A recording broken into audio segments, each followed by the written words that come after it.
வணக்கம் எதுக்குன்னா, மேலே ஒரு வணக்கம், பூமிக்கு ஒரு வணக்கம். வானத்துக்கு ஒரு வரம், பூமிக்கு ஒரு வணக்கம். எப்படின்னா, வானம் உமது சிங்காசனம், பூமி உமக்கு பாதப்படி அப்படின்ட்டு ஒவ்வொருவரும் படிச்சிருப்பீங்க, ஒவ்வொரு கடவுளையும் வணங்கியிருப்பீங்க.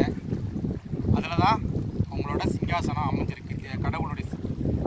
அதனால வானத்தை பார்த்தோன்னா அவர் சிங்காசனத்தை நோக்கி ஒரு வணக்கம் செலுத்திட்டு, அவர் பாதத்தை, இறைவன் பாதத்தை, பூமினா பூமின்னு சொல்லுதாங்க. பூமினா இறைவனோட பாதம் அந்த பூமியில் இருக்குது. அந்த பூமியை தொட்டுனா இறைவனை தொட்டு வணங்கின மாதிரி இந்த கலையை என்னை ஆசீர்வதிங்க அப்படி சொல்லிட்டு வணங்கணும். எதுக்கு பூமினா அர்த்தம் தெரியணும். இந்த அர்த்தம் எனக்காக நான் உருவாக்கி வச்சுருக்கேன். அவர் சிங்காசனத்தில் வீட்டிருக்க ராஜாவுக்கு ஒரு வணக்கம் போட்டுட்டு, அவர் காலை தொட்டு, பூமி தான் அவர் பாதம், இந்த பூமியை பாதத்தை தொட்டு வணங்கிட்டு, உமது ஆரோக்கியம், உமது மகிமை எல்லாம் எனக்கு